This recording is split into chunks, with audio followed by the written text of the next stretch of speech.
And let's wrap up Chapter 16 of Black Hearts in Battersea. Simon has just reunited with Dr. Furneaux, and we'll pick up from there. "It was not my fault, sir, I promise you," Simon exclaimed, half laughing and half choking as he tried to escape from these signs of affection. "I have had such adventures, and, sir, I have found Dr. Field. He is back in London. He will come to see you very soon, but I must not stop to tell you now. Sir, His Grace the Duke asks a favour of you. He has just returned to Battersea Castle, where there is a nest of Hanoverians. I am going for the yeomanry, but meanwhile could some of the students station themselves near the castle, just to look out for trouble, you know?" "Entendu! Why, certainly. Nothing could be simpler." "Et to dance?" roared Dr. Furneaux. "Away all to Battersea Park, to sketch the castle against the sunset." "I say, though, dear old sir," pointed out Gus, who stood nearby, "what about the wolves in the park? Know how it is when you're sketching, get absorbed, wolf sneaks up behind, poof, snip, snap, swallow, and all your paint's water split." "Thou meant that is a difficulty. Aha, I have it. One student will paint, the other fight with the wolves." "Famous notion. What does he fight with?" We know where there are some weapons," Simon interposed, and gave Gus the key to the castle vaults, explaining that the door led to them from the tunnel. "Watch out for Hanoverians, though. They may have somebody on guard." "We'll clobber 'em if they do," said Gus joyfully. Simon ran off to Chelsea Barracks with a lighter heart. Plainly, the students would be prompt to the rescue should trouble arise in the castle. Unfortunately, he encountered great difficulty in carrying out his mission at the barracks. They appeared to be deserted, and when at length he did discover an officer engaged in taking a Turkish bath, he was told that half the regiment had been put to sweeping snow off Parliament Square, while the rest were away on Christmas leave. However, the officer promised that he would try to get 50 men onto Chelsea Bridge in an hour's time, and with this unsatisfactory arrangement, Simon had to be content. He himself hurried back toward the castle, hoping that Mr. Cobb had been more successful at Bow Street. As he reached the corner of the King's Road, his ears were assaulted by a mournfully familiar music, a sad and breathy tooting, which could come, surely, from only one player and one instrument. He looked about and saw a tall, thin man with a luxuriant black beard and mustaches standing in the gutter and playing on a hautboy. In front of the man lay a cap with a few coins in it. "Mr. Twite!" Simon exclaimed. The man stared. "No, no, my dear young fellow," he said quickly. "Must be mistaken. Somebody else. Not that name, Twite. No, no, quite another person." But the tones were unmistakable in spite of the disguising beard. "What are you doing here, Mr. Twite?" The musician glanced quickly up and down the street. "Well, my dear boy, since you have plumbed my incognito, avail myself of the chance of a word with you. Delighted to see you back, by the way. Missed you."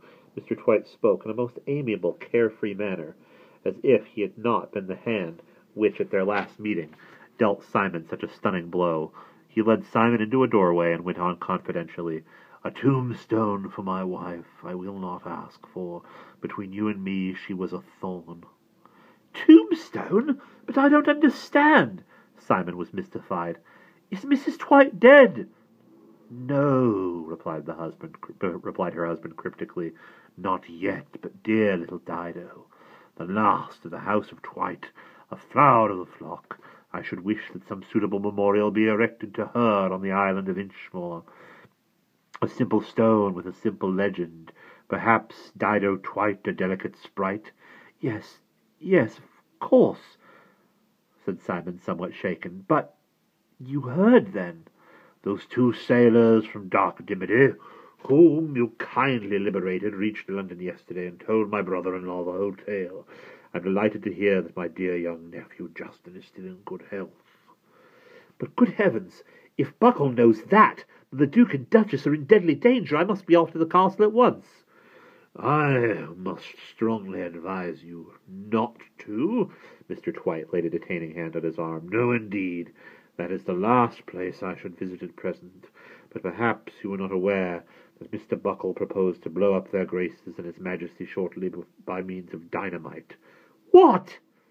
Buckle's somewhat wholesale arrangement is that at 9 o'clock, when he himself and his followers will have left the place, a lighted fuse will reach the charge in the vaults.